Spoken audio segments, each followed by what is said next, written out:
Hello, everyone. My name is Kristen Hemingway. I am part of the Trinity River Math Department. I am the current department chair and also obviously a faculty member. We're super excited to have you guys here to share our panelists' information. I'm going to quickly introduce our panelists and then get going. Just some housekeeping things. If you need, we do have an ASL interpreter. If you, George. I don't, okay, there she is, Carly George. You can, if you need that interpreter to be pinned to your computer screen, you can hover with your mouse over her window and click the three dots, and then it will say pin video, and then it will pin it to where that will stay on your screen at all times, because Zoom kind of moves people, or you can also pin people, just so that you're aware of that. If you need help from the interpreter with a question, just put that in the chat or raise your hand using one of the reactions below. Either raise your hand or there's a thumb up reaction and we'll get you connected. We'll just have you turn on your camera real quick and you and Carly can communicate, and then Carly can let us know what your question or comment is. First we have Daisy Delgado. She is also a member of the Trinity River Math Department, and she is going to help moderate the chat feed. So please use the chat feed for anything, comments, questions. She will be kind of keeping an eye on that so that we don't lose any questions or important comments. And so I'll go ahead and introduce our panelists and get started. I'm just going to start from the top that was on our flyer in no specific order. So we have Dr. Ellen Rands. She is an associate professor of math at Trinity River Math Department. So she is one of my colleagues. She's fairly new to Trinity River, but has taught at other campuses for Tarrant County College, and we are extremely lucky and excited to have her on our team. Our next panelist is Ms. Aday. She is an electrical engineer with Encore Electric in Fort Worth, Texas. And then we have Mr. Priest, who is there to the left of me. He is an engineering manager with Encore Electric, and Ms. Aday and Mr. Priest actually work together on a team at Encore. And then we have Ms. Williams, who is in Wyoming right now. So it's really neat that technology can bring us together in different states and in different areas all over the globe. So that's pretty cool. She is an occupational therapist, registered and licensed, and she specializes in oncology, rehab, and lymphedema therapy. And we are extremely grateful to have her with us. So let's go ahead and get started. Ms. Aday, we're going to start with you. Can you go ahead and I'll ask each of you, but what degrees do you hold and from what schools? And if you attended a community college, please include that.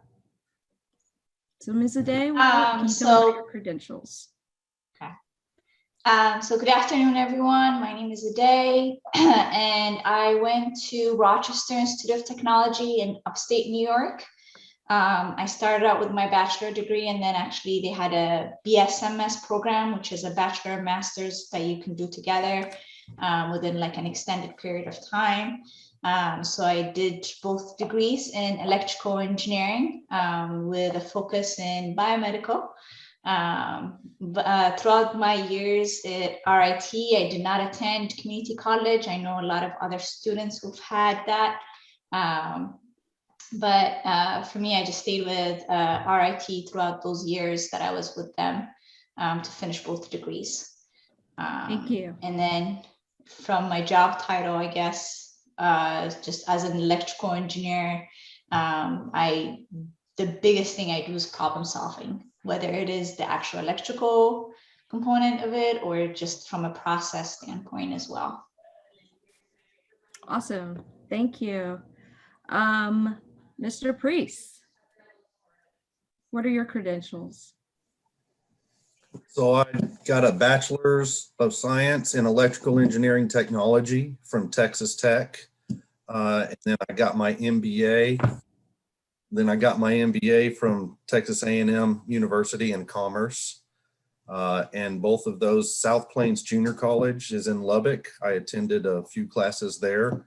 And then Paris Junior College, which is close to Commerce, I attended some classes there as well to get some good of the prereqs out of the way.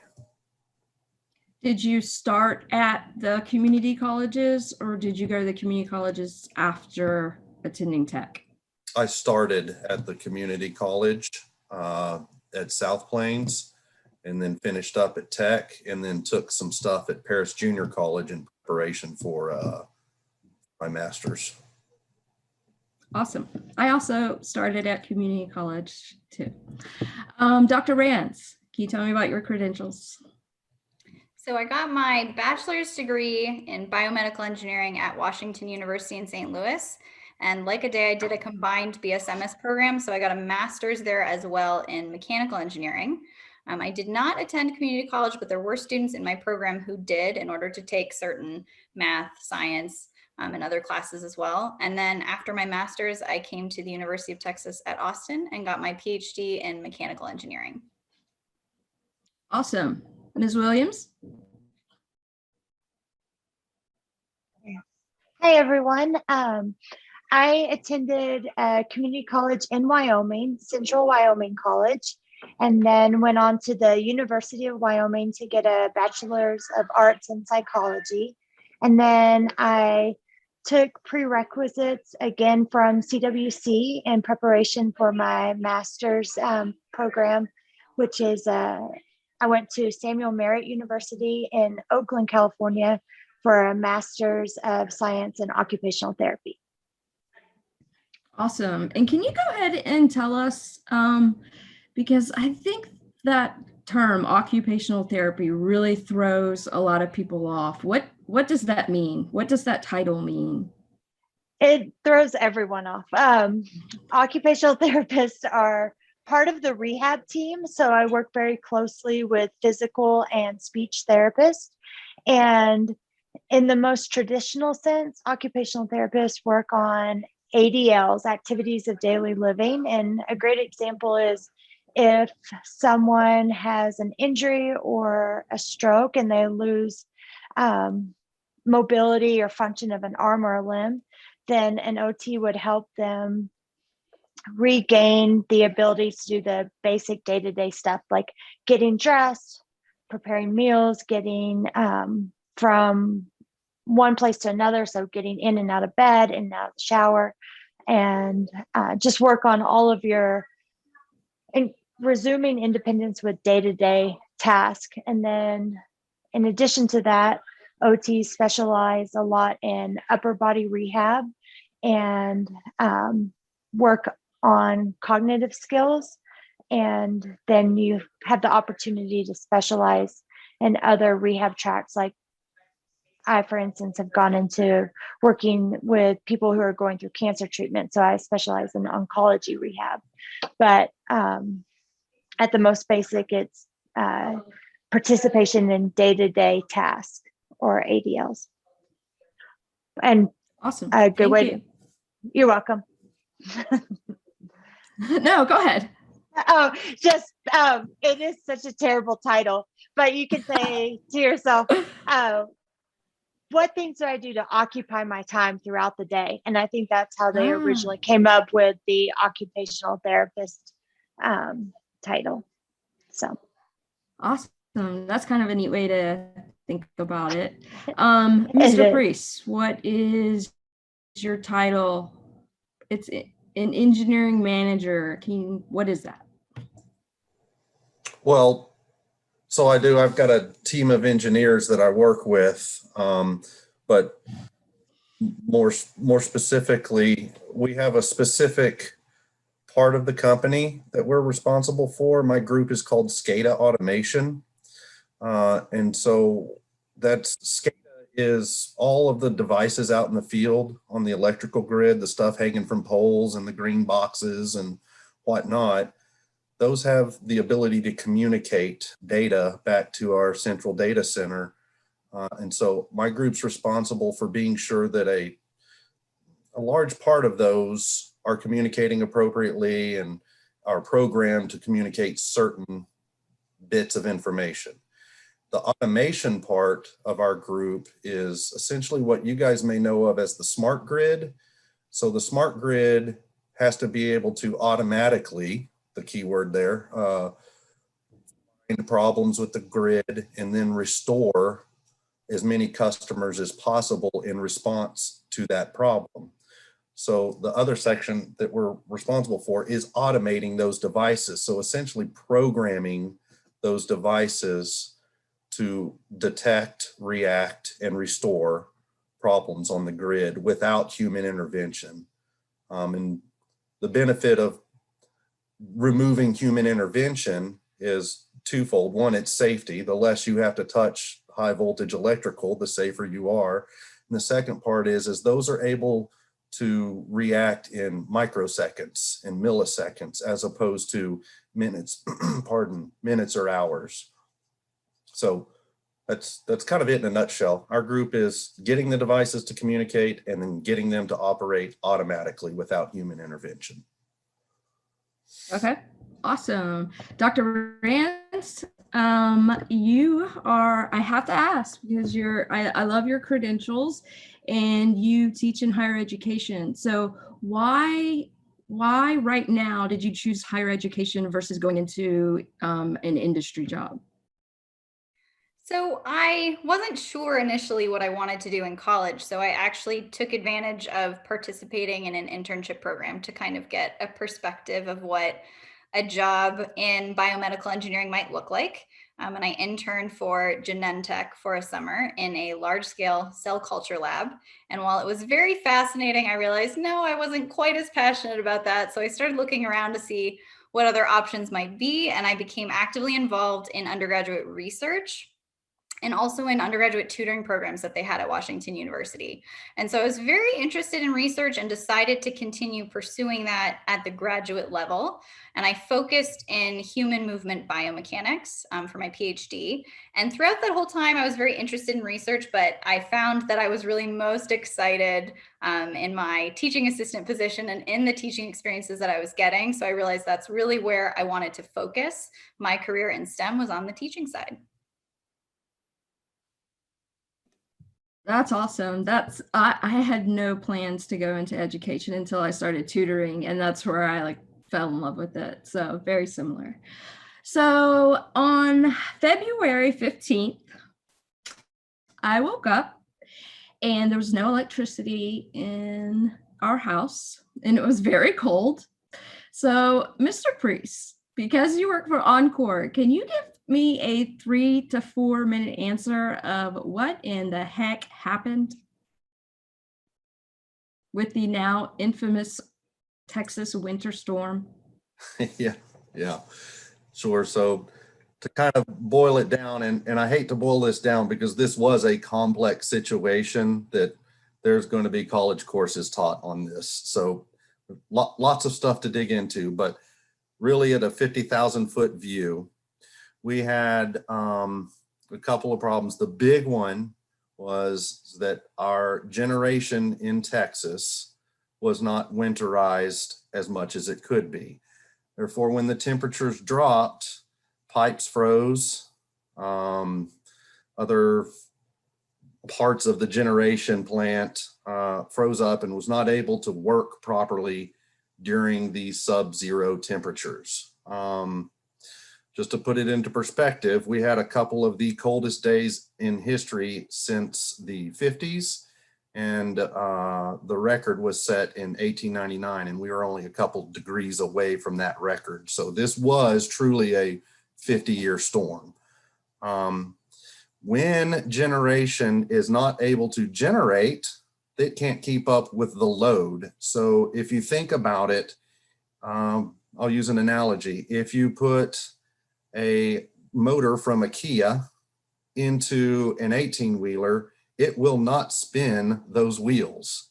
It's not enough to keep up. And whenever we have 680 generation plants and over half of those fail, it cannot spin our fans. It can't spin our, any of our motors and engines. So what happens is it stalls out furthermore. So if it stalls out, then you get all of the generations going to fall offline.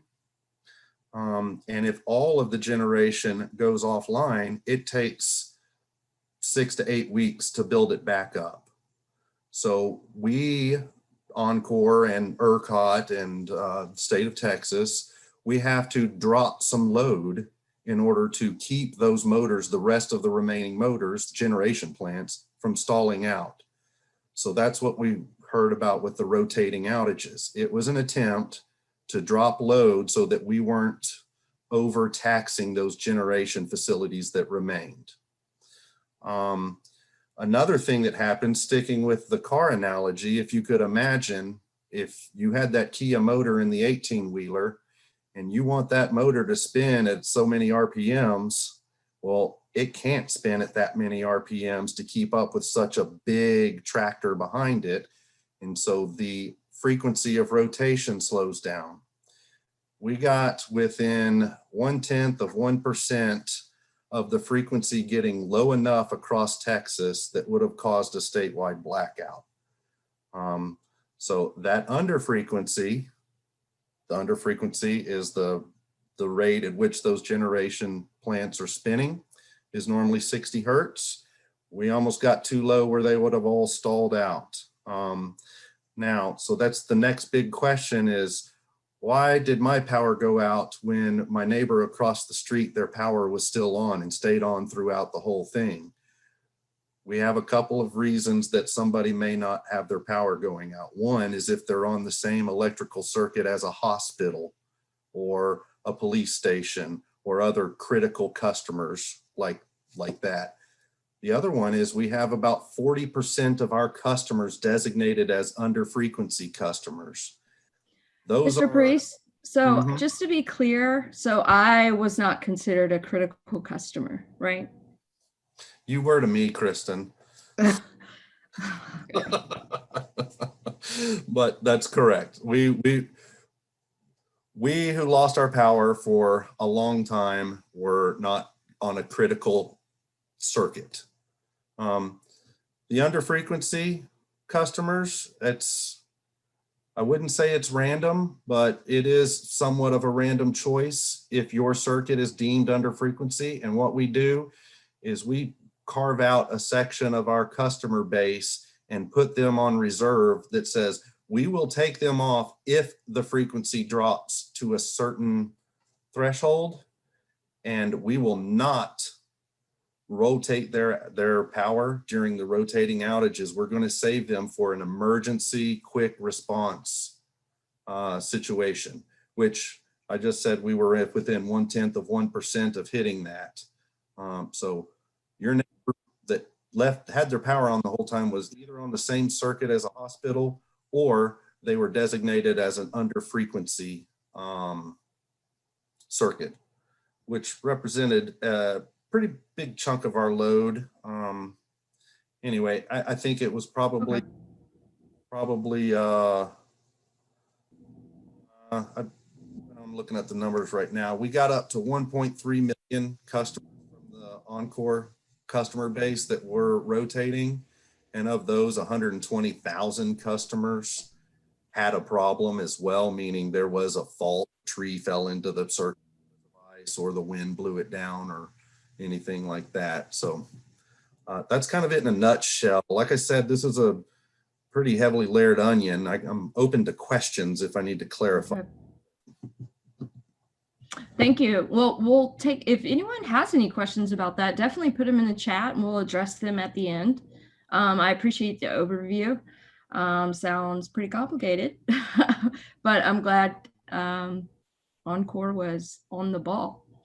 Miss a day. when you were in college, did you always know the track that you wanted to stay on? So when I was in college, I think I changed my major probably 6, 7 times, literally. It was, or if not more. So did you ever change your degree track or your plan throughout college, or were you just on the same track the whole time? So I stayed within the engineering umbrella, but actually, so growing up, I love math, I love physics, and I was like, okay, engineering is it. This is what I I love to do. But then I started taking biology classes and AP biology in high school, and I was like, oh, I like biology too. So that's why I looked into biomedical engineering as well. And electrical engineering actually is something that my family also proposed because my oldest sister was going through it and she loved it. So RIT had the program of electrical engineering with biomedical emphasis. So you basically take your elective engineering courses within that realm. So I stayed within engineering and within that bracket, but even within electrical engineering, there's so many different tracks you can go into, right? You can concentrate on RF, you can concentrate on hardware design, on more on computer and coding side. But so for me, I thought, oh, biology is it, or biomedical is it? I tried it a little bit, but then I start taking hardware classes. And I was also interested in the hardware design aspect of it. So staying more electrical engineering focused. So I actually tried to take both classes at the same time and do a little bit of both internship. And I was open to both. I still was a little bit confused. I guess that's what in college you try out different things through internship and through classes, and see where you end up at the end. But I stayed within that umbrella, but I tried those two fields, hardware design and biomedical. Awesome. I love that perspective. Ms. Williams, were you always from day one occupational therapy, or what were your plans? I was a lot like you, Kristen. I was all over the place, or Mrs. Hemingway. It took me a long time to decide what I wanted to major in. And it honestly wasn't until I realized that I wanted to become an occupational therapist, and had clarity about my pursuing a master's degree that I was able to focus on completing my undergrad in psychology.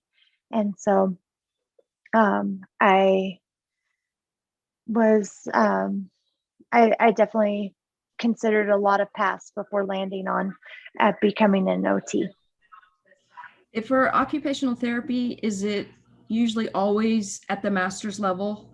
Like, is there, that you know of, a bachelor's and you can be a licensed occupational therapist, or is it always at the master's level? OT and PT, and I think speech is going in this direction as well. At one point, they were all just bachelor's degrees, and then over time, it's shifted. So a lot of my older colleagues will only have a bachelor's degree, but now it's a mandatory master's. For PT, now it's mandatory doctorate, and OT will be mandatory doctorate, I think, in the next 3 to 4 years. And I think speech is on a similar trajectory. So for myself, I had to get a master's. Awesome. Yeah, I think a lot of, and I'm glad you mentioned that, because it seems like a lot of professions are upping their game with the education. So it's not the same as it was 20 years ago, where maybe a bachelor's was okay, where today, now, no, it's a master's or even a PhD. But Mr. Priest, what about you? Did you always know you wanted to go into some sort of engineering or management?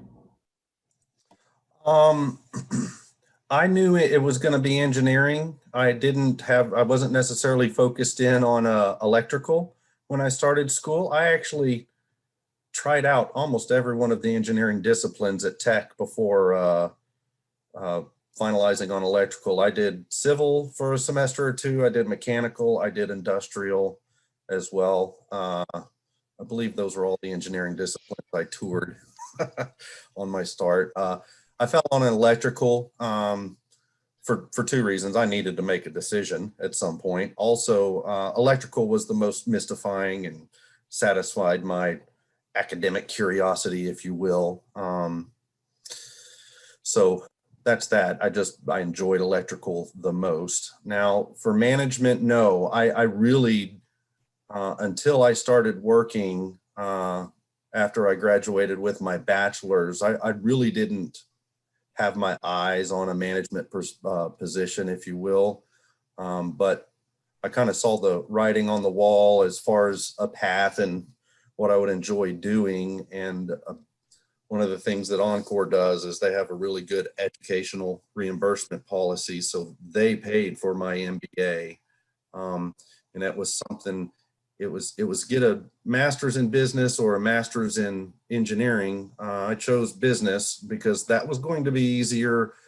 I had 2 kids, a full-time job, and my wife was in school at the time as well. So the MBA balanced with, future career goals as well as just the hectic pace of my life at the time. I'm glad I did it as well.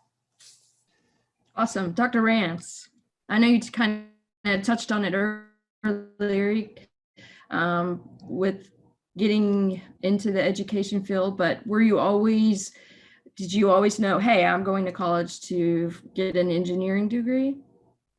I definitely don't think I always knew. I knew pretty early on, I would say in high school, that I really liked math and I really liked science, but I wasn't sure exactly what I wanted to do with that. And then it was my AP bio teacher in high school who really got me excited about biology. So I started thinking about different areas in the medical field that maybe I could go into.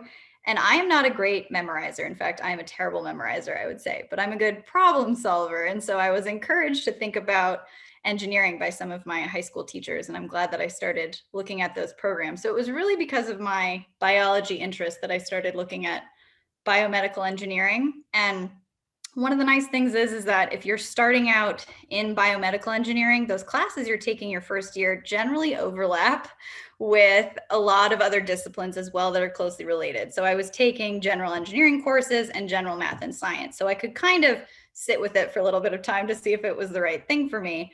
And I took an introductory biomedical engineering course my first semester that kind of sealed my fate. I said, yes, no, I really like this. This is for me. And then once I was in that track, because it's such a broad field, in my electives, I found that I was really interested in the mechanical aspects. So I started taking more mechanical engineering courses.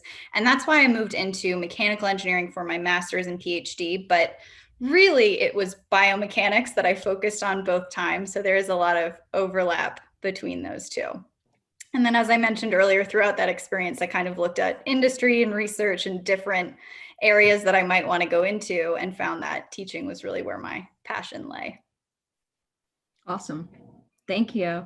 So I'm going to go through one more quick question, and then we'll have our first challenge for a prize. We've secured 5 $25 gift cards to Quick Trip, where you can get gas, food, snacks, drinks, or bananas, apples, fresh produce, things like that. And you can either use your smartphone to play, because it will be through a simple Kahoot, or you can open if you're on a computer, you can do it straight on your computer, just open a tab. So I just wanted to let you know if you need to get that phone or whatever open. I am not asking our panelists what your salary is. That is not the question. But in your position, what would you say is an entry-level salary for your title, or something that maybe is beneath you that you had to, if you worked your way up a little bit? What is like the starting out of school, just in general terms, salary? And let's start with Dr. Rance.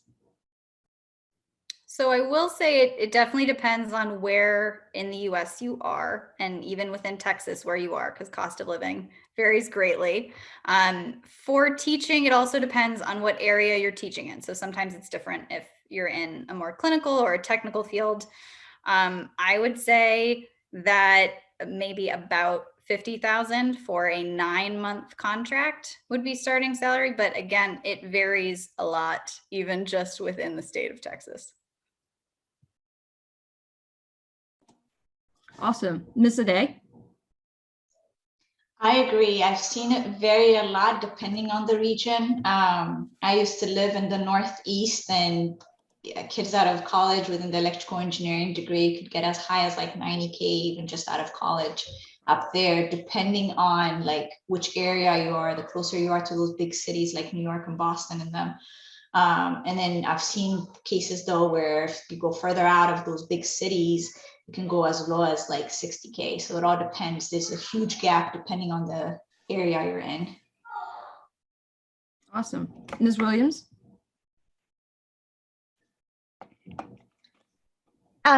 Same, lots of variability, but I think I actually looked it up last night, and the numbers show that entry salary ranges from 70 to about 85,000.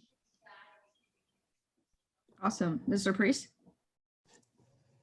So, yeah, I concur with what Ade was saying. I could tell you at Encore, a full-time employee just right out of college as a technician or an engineer is going to start in the 70,000 range.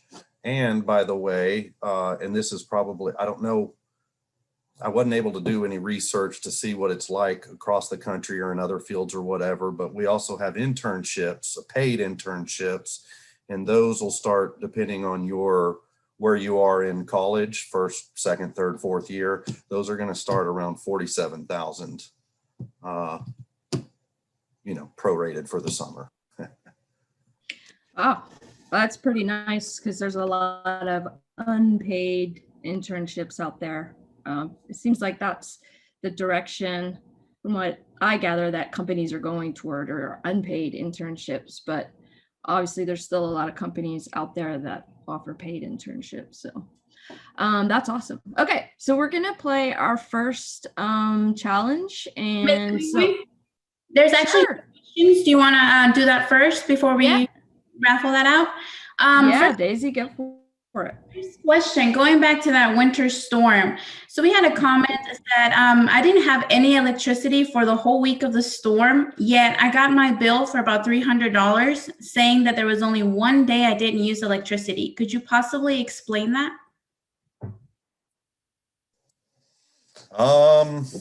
If you were out of power and they said you weren't out of power, first off, no, I can't explain that. That doesn't sound like there's something wrong there. Just to kind of pull the curtain back, in Texas and some other places, we're deregulated. So you've got companies that can generate power. You've got companies that can deliver the power, so have the wires that are hooked up from the generation to your home. And then you have companies that sell the power. And the three can't mix. So the company that sells the power, whether you're with TXU or Reliant or all the other ones that are on powertochoose.org, that's who you're going to have to talk to. I have no idea. If you were without power for a week and they're saying you were only without power for one day, it sounds like you need to call your REP, retail electric provider. And I apologize that I can't help you more than that, but that is really a problem with their computer system or something. Thank you, Jeremy. Daisy, is there anything else? Yes, there's one more. What do you recommend for young STEM students to start doing in order to be more successful in the future? Is it accelerating in math or exploring different STEM aspects instead of one? What are y'all's take on it? Ms. Ade, can you take that one? Yes, I think from my perspective of view, you should be exploring the different STEMs that you're interested in, because I think college is the perfect place for you to try out all these different things so you can hone in into what you really want to do. I think that's the place where you can try out all these different fields and see what you like, what you don't like, so you can cross it off your list. Emma, from what you said earlier, you kind of bounced around. Would you agree with that? That college is, I mean, obviously we don't want to spend too much time in college, but that it's a great time to kind of explore other options? Absolutely. Math is very challenging for me, but I love science and was so happy to find a career in the STEM field that doesn't rely heavily upon math. And I think exploring interests and finding something that's going to make you happy is the first priority of being in school.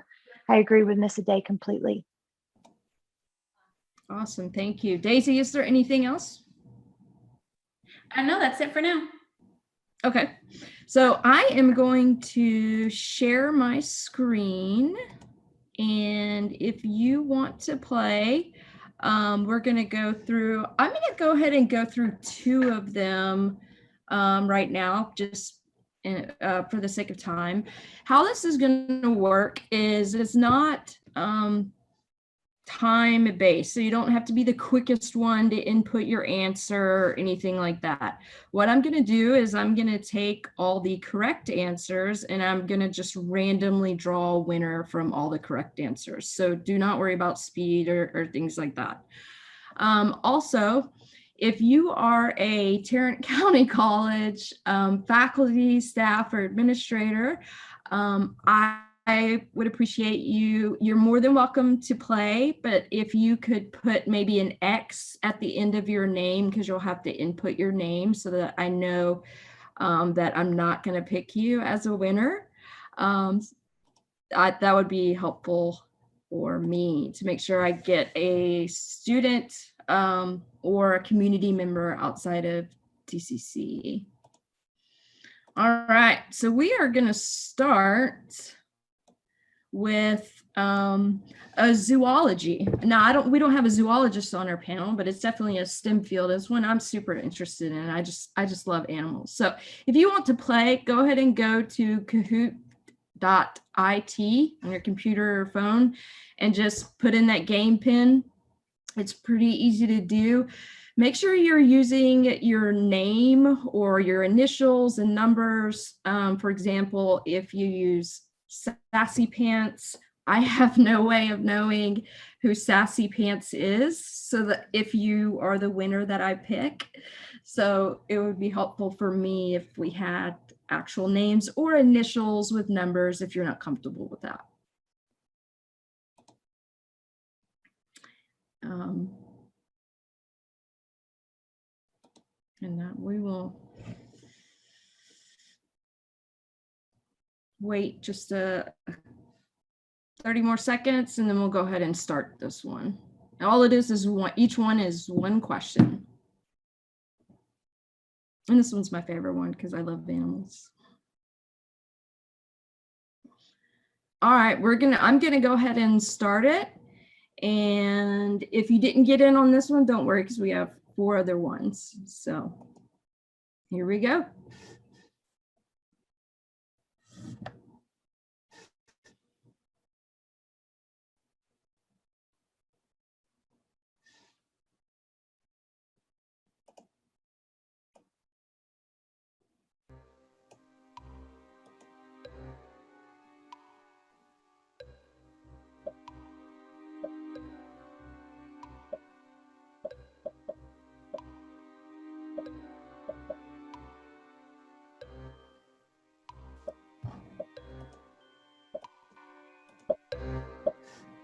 Aren't they cute? I think I could just look at animals all day long.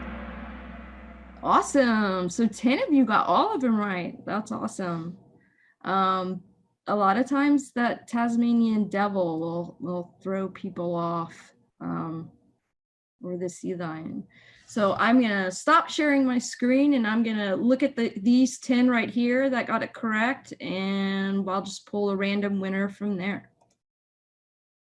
And while I'm doing that, let me go ahead and throw another question at you. And Mr. Priest, let's start with you. Other than academic skills, what are some of the most important skills for students to have upon graduation? So anything other than, your core academic skills. Yeah. So there's several. Just in general, I would say presentation or public speaking.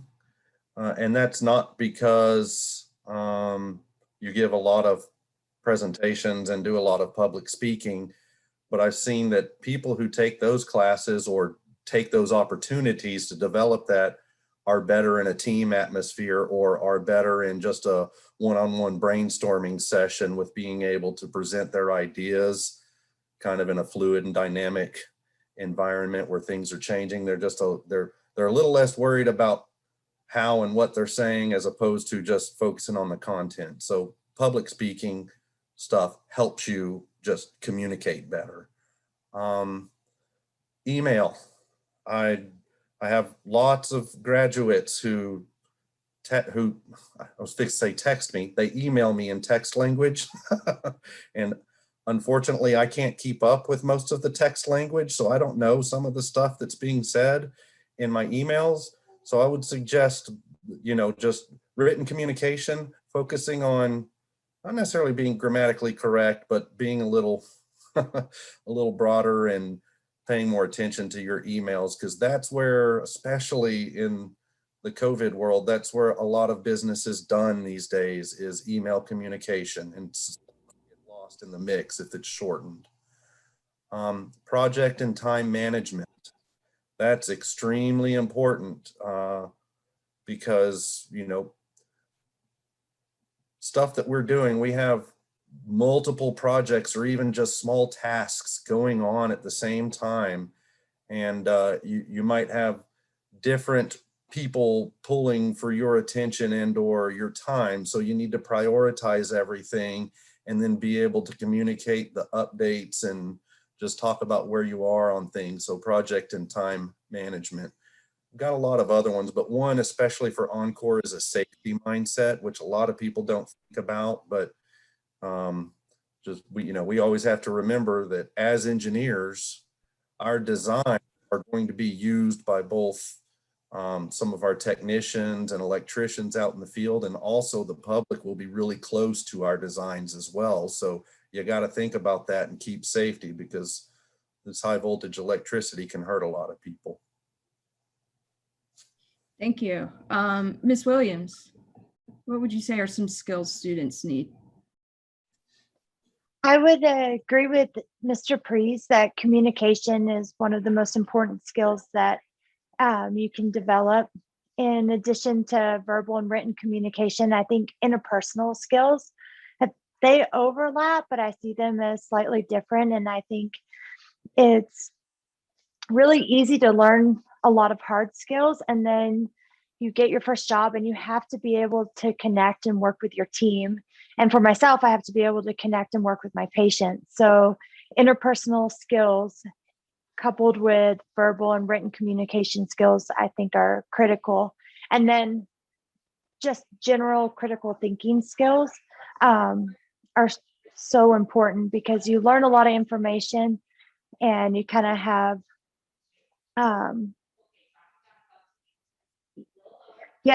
this plan of how you're going to use it, and then you get into your job and nothing's quite the way you planned it. And so you've got to be able to just think critically and apply all of your knowledge to new problems on the fly every single day. And then I would also agree with Jeremy about time management. That's something that I have to use daily.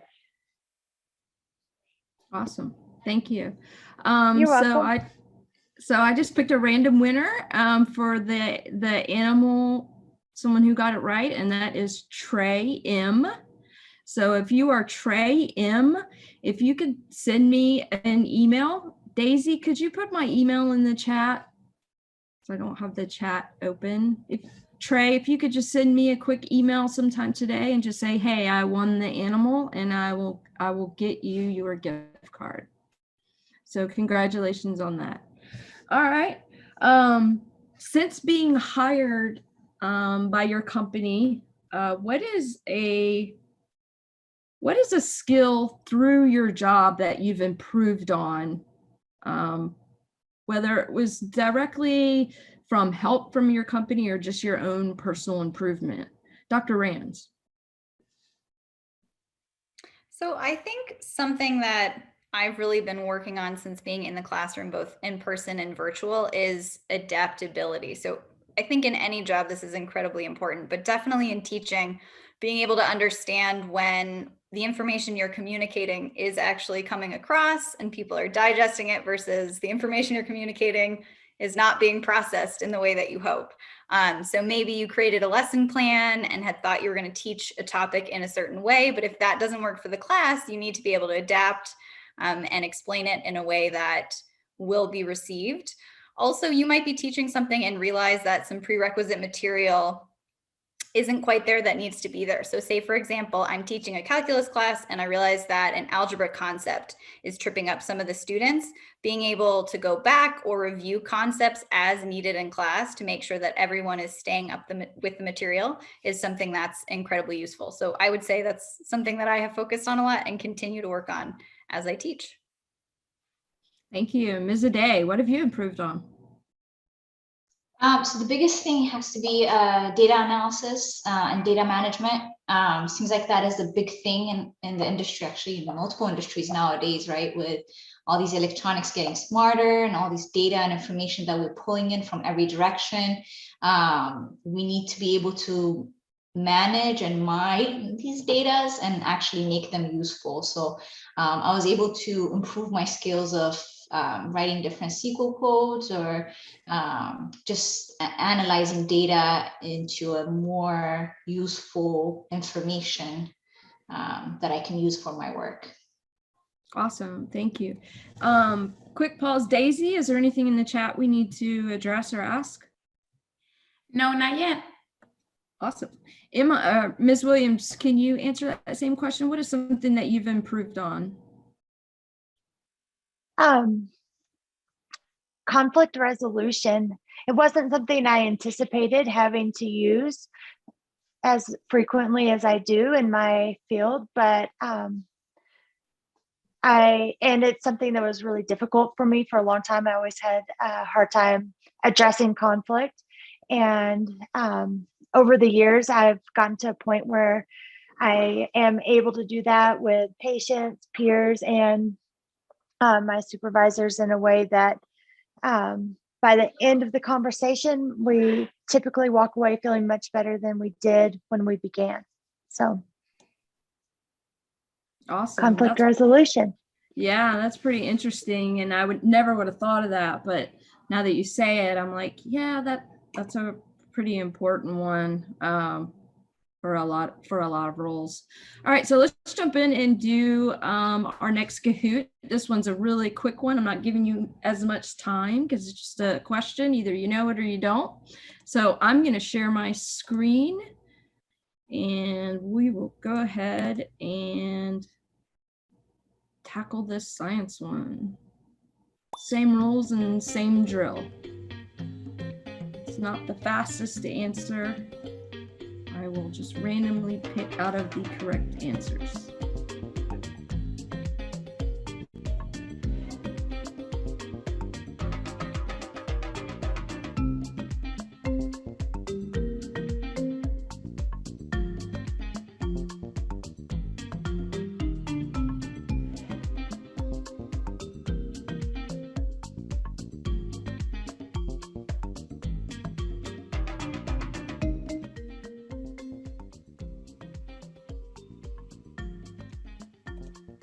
All right, I'm going to go ahead and hit start in about 5 seconds, and we will see what happens.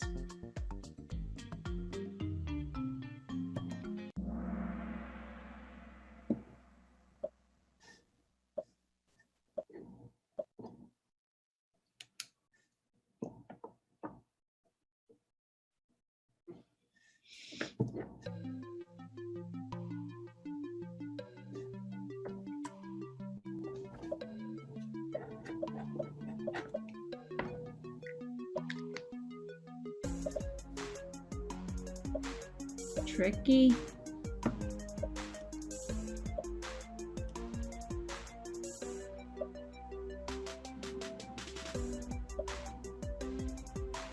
Three seconds. All right. Interesting. So 8 of you got it correct, which is awesome. I think that's a really interesting question. I've actually asked a lot of people about that, and the answers I get have been very varying. So very cool. All right, so I'm going to stop sharing my screen and go ahead and ask another question while we get a new winner. So think back to community college, your bachelor's, master's, PhD, anything. What was one of, because it's probably hard to pick, one of the hardest classes you took in college? Mr. Priest, hardest class you ever took? I know mine, and I don't even want to go into that story because a tear might come to my eye. So I'm not going to tell you mine. So I've got two, and one is just the content, which was physics.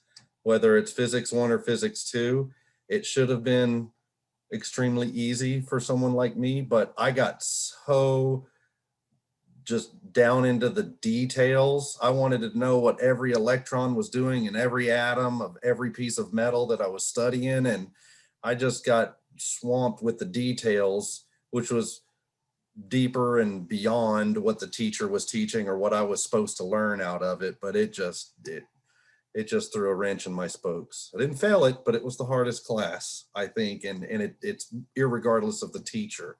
But what was truly the hardest was any class from Dr. Green, and he was taught my major courses, and he made the classes hard.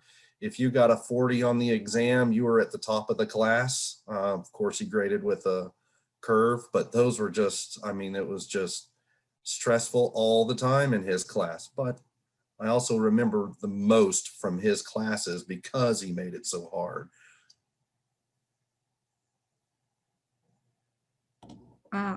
Thank you. Ms. Aday, what was your hardest class?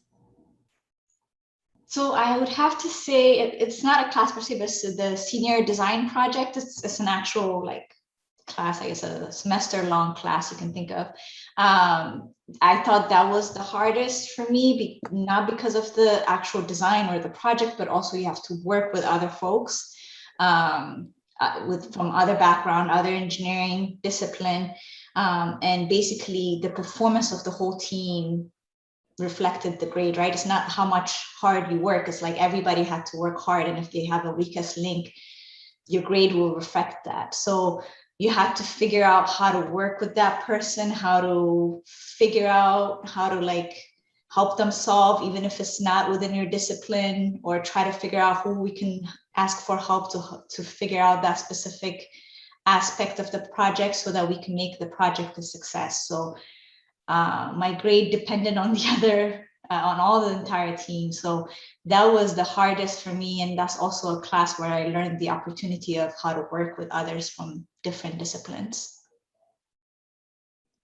Nice. Dr. Rands? I would say for me, it was definitely general chemistry from my freshman year of college. I think for me, there was an adjustment just in terms of learning how to study for college classes, learning how to manage my time, learning how to take tests, how to manage my time during tests. So there was an adjustment when I came from high school. And I think for that class in particular, it was perhaps a rougher adjustment. It was my first college test. I remember not feeling great after taking it. But it was a big learning experience. And I think that made a significant difference in all of my classes moving forward, because I did kind of need to learn all of those different skills in order to pass the class. Ms. Williams?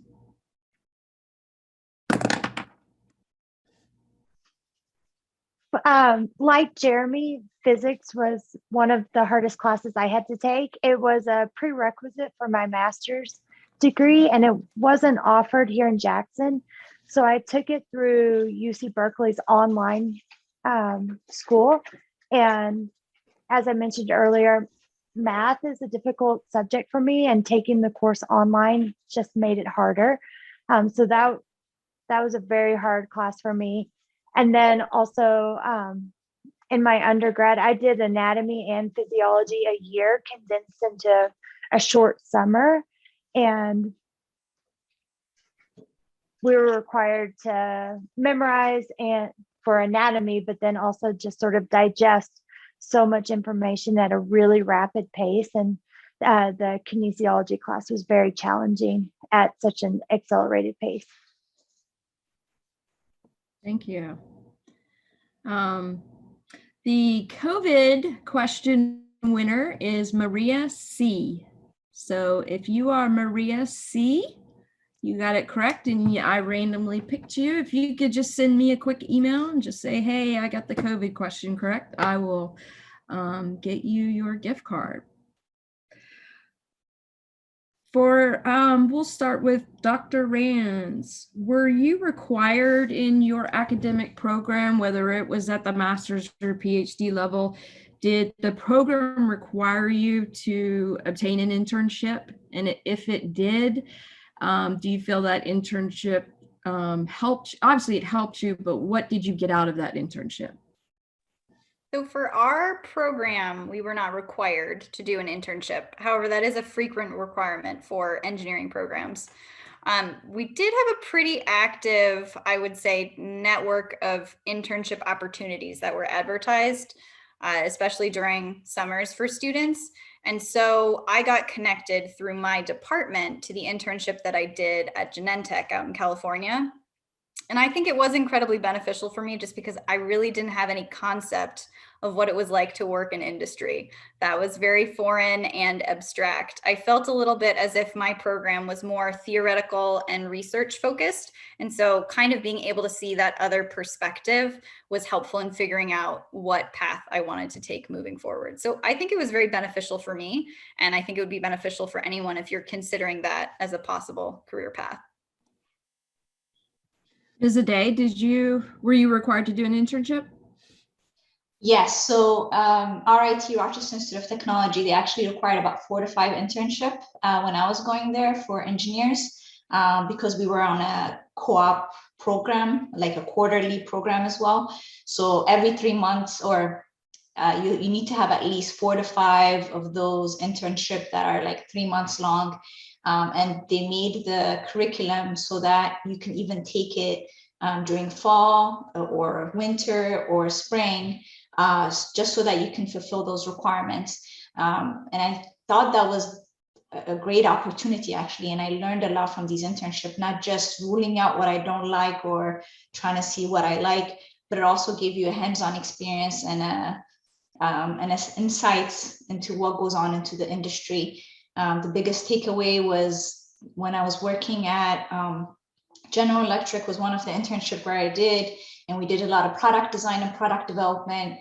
And I realized how critical it is to know the finance aspect of things and not just the electrical engineering and designing the product, right? At the end of the day, you need to be able to sell it. So when we were costing out every element and coming up with the bill of material, we realized, okay, you also need to learn finance. Engineering cannot just be the electrical engineering. You need to have all these other skills to make you successful in the industry. So it opened up my eyes a little bit to things I would not have learned in academia. Mr. Priest, tell me about your internship. So yes, we were required to have one internship. And I am extremely glad that I did it because I did not like that job for a few reasons. But so I spent my internship working with Weatherford, and it was a company that, they're in oil exploration. And what we did was go out after they dug a well and put a lot of tools down the hole to detect the actual hydrocarbon content, oil or natural gas or whatever they're drilling for, down, and then give reports back. Glad I didn't do it because it was 2 weeks on, 4 or 5 days off type thing. And those 2 weeks that you were on, we slept in the truck that we drove. It had a sleeper in the back. And so it was just not what I was looking for. Would have paid really nicely, but I also worked with about 15 people, and every single one of them were either divorced or didn't have families. and I had a family, so it did not match with what I was envisioning for myself. And if I hadn't done that internship, I probably would have taken a job like that out of college. So that's, and then another perspective that I have is also from a hiring manager perspective. The people who have had internships, one or multiple, even if they're not with Encore, have a big leg up out of college, because there is a big transition from college and school life going into the professional life. And those internships, like Ade said, you know, those things you don't think about that you need to be ready for in a corporate or a professional environment, those internships get you up that learning curve a lot quicker. Thank you. Yeah, I did not do an internship, but I think it's important to obviously take away the positives, but also to realize the negatives and learn from that of, you know, hey, I don't want to do that, or I need to improve on these certain skills or whatever. So is to really analyze the pros and the cons. Very important.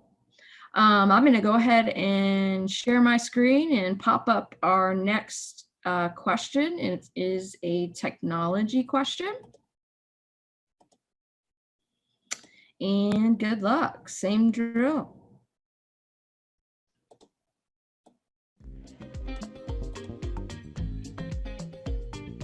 And this one can be kind of tricky. I'm just letting you know.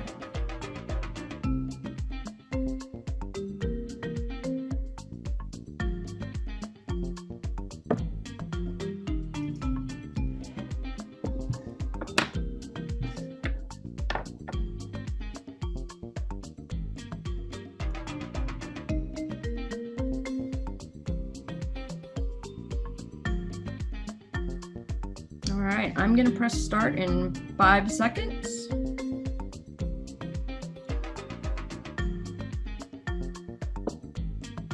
All right, let's do it.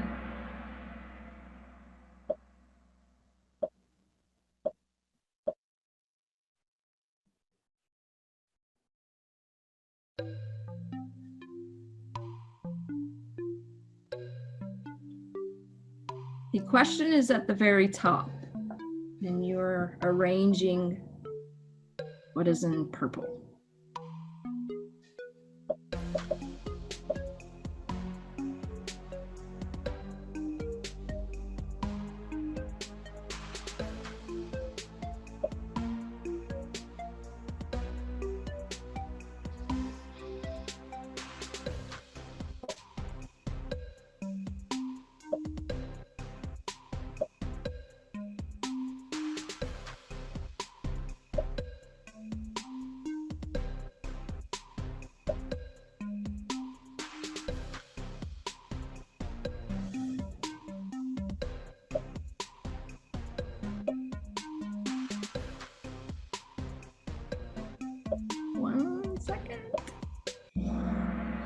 Oh, only 2 people got it correct. It's rather shocking, but it is actually correct. Television, the nuclear power, then the Apple iPad, and then the CRISPR gene editor. So from 2 people, awesome, congratulations, because I don't think that one was easy by any means. So while we get a winner from that, on a typical work day, what's the first thing you do when you get to work? So Ms. Williams, what's the first thing you do when you get to work? I walk into our outpatient clinic, and then I'll greet a patient, and then we walk into a treatment room, and I immediately begin treating a patient. Wow, so you just jump in and you're with the patient. Yep. Awesome. Got it. Right off the ground. Yeah. So, Hey, that, no wasting time. That's nice. Ms. Ade, what's the first thing you do when you get to work? Outlook is the first thing I open, and because just checking email, looking at my calendar, and just prepping for the day based on my calendar if I have meetings that are scheduled? Am I prepared for them? If not, what do I need to do to get prepared for them? So Outlook is like the first place I go to on a normal day. Awesome. Dr. Rance? Yeah, my answer is going to be email is definitely the first thing that I check. Sorry about that. I don't know if you guys could hear that, but Dr. Rance, can you repeat that? No worries. My answer is about the same. The first thing I do every day is check my email and then look at my schedule for the day. But definitely email. I mean, it's, especially with teaching, I know students will work on assignments at other times of day. So frequently emails are coming in at night, and then I'll see them in the morning when I get started. Awesome. Mr. Priest? Well, now with COVID, the first thing I'm in meetings all day, WebEx is all day long. So I wake up with enough time to get dressed, drink some coffee, and start meetings 7:30, 8 o'clock. So I am on the computer. If I can, I will look at my Outlook, but it's usually the meeting is starting before I'm ready to get going. Okay. Yeah. Thank you. Definitely mine is looking at emails too, unless I get stopped before, well, definitely from working from home, it's emails, but when I'm in the office, if I don't get stopped in the hallway, it's definitely that. So the winner from the technology is, and I'm not exactly sure how to say it, but Joshua A. So if you can just send me a quick email and I will get you your gift card. Name one tool besides a computer that you use regularly at your job. And a tool, I mean, I don't need to tell you what a tool is, but tools can be subjective, but really could be anything, but besides a computer. Dr. Rance. So mine's not very exciting, but I definitely use it every day, and that's just pen and paper. So I do a lot of handwriting, whether that's lesson planning, solving problems, working things out. My preference is always to do it with pen and paper. No, that's a great one. Ms. Aday? Since computer is not one of the options, I would say phone would be the next thing, right? I communicate a lot with coworkers through phone, either phone calls or text message. So the next item on my list after computer is phone. Okay, that's awesome. I'm going to eliminate phones also. So Ms. Aday, besides a computer and besides a phone, what is the tool that you use every day? Oh my goodness. So the next thing I would have to defer to is a pen and paper, but again, it's those sticky notes type of paper that I write here and there, because a lot of times my notes, I'm so used to typing them in the computer on OneNote and just keeping my to-do list and everything on that. So I'd have to say those sticky notes, those are the ones that I just have like reminders and things like that I write on. Got it. Awesome. Ms. Williams? I do a ton of manual therapy. So 95% of my patients are seen on a high-low therapy bed. And so that's probably the number one tool that I use outside of a computer. But I also use a bunch of measuring tools to measure someone's range of motion, if the degree of swelling that they have in a limb, and then a lot of exercise equipment to work on strength. So I'll use weights, TheraBands, reformer equipment as well every day. Awesome. Mr. Priest, I'm going to get to you, but so we don't run out of time, let's go ahead and do our engineering question. So I'm going to share my screen and we'll jump to that one. So the same drill. And you want to participate? Just use that pen. And this is a pretty interesting question too.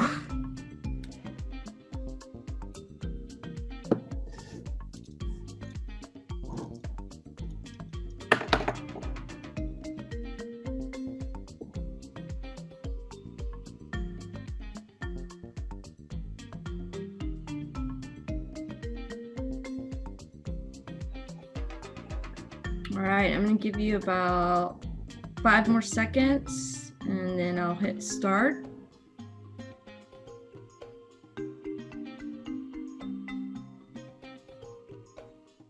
And definitely it's clear that one of the skills I need to work on is time management. All right, so I'm gonna click start.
Three seconds. Awesome. I personally had no idea. I would have probably guessed something else, but so 7 people got it correct. That's awesome. I'm gonna stop sharing my screen, and while I pick that winner, I know we are at our time limit. If you're able to stay, we'd love for you to stay. Got a couple more questions and then one more gift card to give away. If any of the panelists need to leave, I understand, because we're at the end of time, but if you can stay for maybe 10 more minutes, that'd be awesome too. But I would like questions when you get a chance. Okay, I want Mr. Priest to go ahead and tell me what is what's a tool besides a computer or phone that you use every day? Well, every day, nothing. I use a computer every day. I'm stuck at home and I use my phone or computer. If I was at work outside of COVID, I would be using, I have a whole battery of test equipment. So I'd be using what's essentially a voltmeter. I would use a voltmeter, not every day, but almost every day to test our equipment. Awesome. A good old voltmeter. Daisy, go for it. What you got from the chat? Okay, I have a couple of questions. So first, going back to internships, there were some questions going back and forth in the chat asking how difficult was it in your guys' experience to get that internship? When do you suggest for a student to start looking for an internship? And also, what kind of education or school requirements do internships usually ask for? Dr. Rands, can you tackle some of that? So I can speak to the internships that I looked at when I was applying as a student. In terms of when to apply, you could start as early as a first-year college student. So a lot of the internships that I looked at and applied to had a requirement that you were enrolled as a full-time student. Now, that's not to say there aren't internships that don't have that requirement. Those are just the ones that I was looking at. But there wasn't necessarily a requirement of what year you needed to be in the program. Just that you were in a full-time program, period. That was kind of it. So yeah, you could get started as soon as your first year. In terms of when during the year to apply, I think there were different timelines depending on the companies. So some of them start looking pretty early for summer internships, and then some of them start looking pretty late. So I know the few that I applied in maybe January and February for that upcoming summer. So I would say that's pretty well in advance of when you would actually be starting the internship if you were starting in, say, May or June. And I'm sorry, I don't remember what the rest of the question was. That's okay. Daisy, can you repeat the question? And then Ms. Aday, can you give us an answer also? Yeah, so the question was, how difficult was it to attain your internship when you had to one, when you were looking for one? How did you go about, I'm sorry, when should you start looking for one? So if you're a TCC student, when should you start looking for an internship? And then the last part of that was, what kind of school or education requirements do internships typically ask for? So I agree with Dr. Rance. It's never too early to start looking for an internship. And a lot of the companies say that as soon as you're enrolled, they will consider you. Usually your first internship is the hardest one, because you'll have your competition are basically other students that might have already an internship under their belt, or might be having much more higher level class than you. But if you can talk to different folks, go through your professors as well. Like for my school, not only do we have departments that was there to help us actually secure an internship, but professors were also trying to see if they can help their students with their industry contacts, sending resumes to those industry contacts to see if they would be considering internship. And I know for my school, they had us start as early as in the fall semester applying for a summer internship. The other thing I found useful as well when I was in my second year, and I didn't have a lot of the electrical engineering, like the hardcore classes, I also applied for research program in the summer. So that helped me secure my next internship. So like I did a Purdue University summer internship, or summer research program that I was able to add on my resume. That also helped me define that, okay, so research and staying within academia was not my thing, and I wanted to go more in the industry field.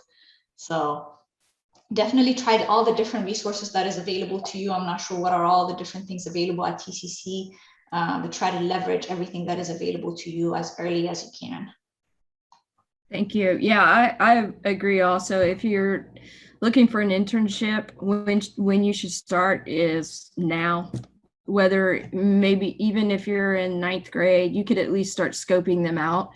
They have specific internships for community college students. So if you are a TCC student, there are internships out there available for you now.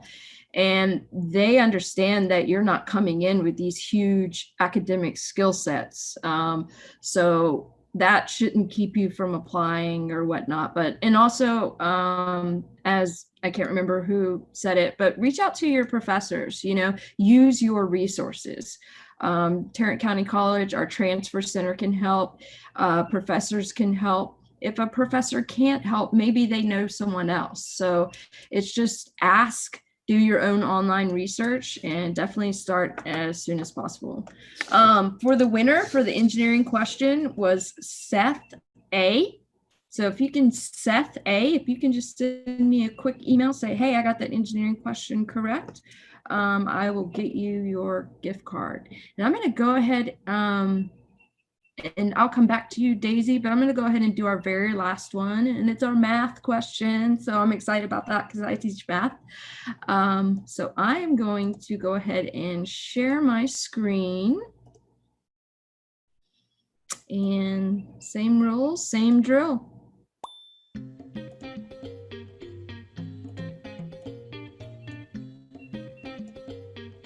And don't be scared. It's not a...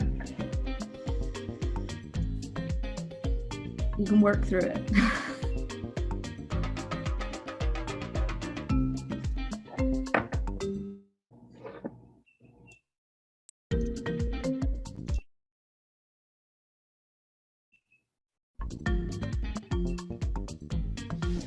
And I am so glad that you guys are here and participating. I'm going to go ahead and hit start in about 5 seconds.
There's a little bit of extra time on this one because it takes a little extra time. I think it would be very interesting to see how different people attempted to work this out. There's probably a multitude of different ways you could tackle this.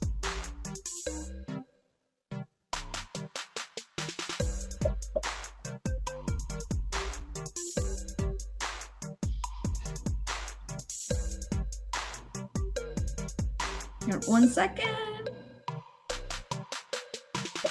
Awesome. So 3 people got it correct. Kudos to you. I'm going to stop sharing my screen and I'll get us a winner. Daisy, were there any other questions in the chat? Yes. Here's a fun question. So what toys did you guys play with as young children, or what activities or hobbies were you involved in during your youth? And do you feel any of these contributed to your adult development as an engineer? Wow, that's a great question. Ms. Williams, what's your answer for that? I'm not an engineer, but I don't know. I played outside a lot. And then when I became older, I played soccer. Trying to think, I read a lot as a kid, and I think that probably influenced my choice to become an OT. But I am not an engineer, and I didn't play with a lot of typical engineering tools growing up. Awesome. I apologize. Daisy, was it specifically asking an engineer? Yes, contributed to your adult development as an engineer, yes. Okay, Mr. Priest.